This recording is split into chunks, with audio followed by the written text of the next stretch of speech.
हम में से कई लोगों के लिए एप्पल सिर्फ एक कंपनी का नाम नहीं है, बल्कि ये हमारे म्यूजिक सुनने, बात करने और यहाँ तक कि काम करने के तरीके का एक हिस्सा बन चुका है।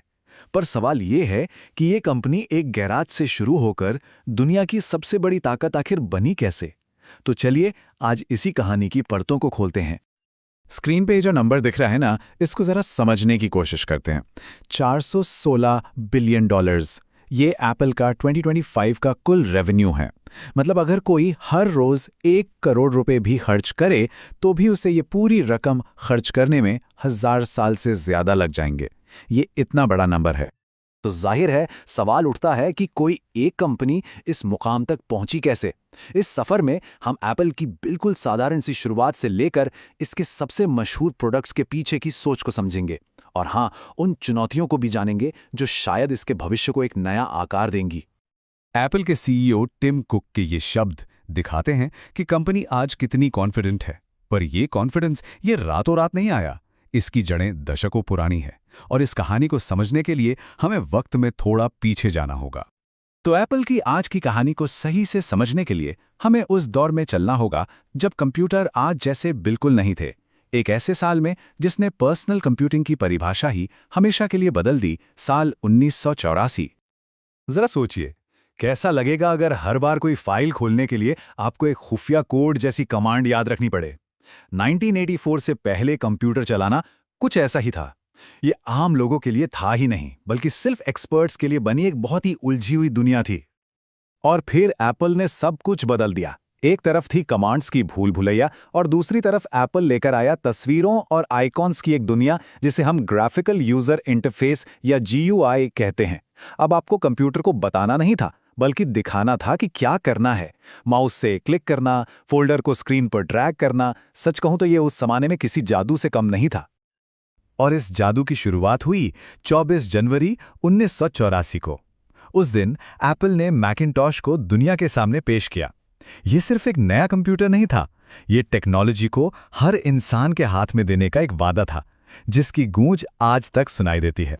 तो आखिर मैक में ऐसा क्या था जो इतना खास था? ये सिर्फ फीचर्स की एक लिस्ट नहीं थी, ये लोगों को ताकत देने का जरिया था। माउस ने काम को आसान बना दिया, आइकन्स ने टेक्नोलॉजी को दोस्ताना बना दिया, और जो आप देखते हैं वही आपको मिलता है कि सिद्धांत ने पहली बार आम लोगों के लिए क्रिएटिविटी के दरवाजे खोल दिए। लेकिन इस टेक्नोलॉजी की क्रांति के पीछे एक जबरदस्त इंसानी ड्रामा भी चल रहा था। एक ऐसे विजनरी की कहानी जिसे अपनी ही बनाई हुई कंपनी से बाहर का रास्ता दिखा दिया गया था। जी हाँ, ये कहानी है स्टीव जॉब्स की। मैक के पीछे का दिमाग स्टीव जॉब्स का था। पर सोचिए, इस जबरदस्त कामयाबी के कुछ ही वक्त बाद उन्हें अपनी ही कंपनी से निकाल दिया गया। ये सिर्फ एक नौकरी जाने की बात नहीं थी, ये जॉब्स के लिए अपनी पहचान खोने जैसा था, और एप्पल के लिए अपनी आत्मा खो देने जैसा। ये तारीखें सिर्फ नंबर नहीं हैं, ये कहानी के बहुत अहम मोड़ हैं। 1985 का साल एक बहुत बड़ा झटका था, एक तरह का निर्वासन। और फिर 1997 की वापसी, वो किसी चमत्कार से कम नहीं थी, जब जॉब्स एक लगभग दिवालिया हो चुकी कंपनी को बचाने के लिए लौटे, जो अपनी पहचान पूरी तरह खो चुकी थी। स्टीव जॉब्स की इस पूरी यात्रा को अगर एक चीज में समेटना हो तो वो है अटूट दूरदर्शिता। ये वही सोच थी जिसने आईपॉड के लिए 1000 गाने आपकी जेब में का सपना देखा, आईफोन के साथ फोन को फिर से ईजाद किया, और आईपैड के साथ तो एक नई कैटेगरी ही बना दी।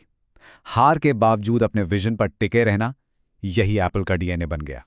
जॉब्स की यही विरासत, यही विजन आज भी एप्पल को चला रहा है। तो अब देखते हैं कि उनकी वापसी ने जो नींव रखी थी, उस पर आज कितना बड़ा और कैसा साम्राज्य खड़ा है। आज एप्पल एक ग्लोबल पावर हाउस है, इसमें कोई शक नहीं।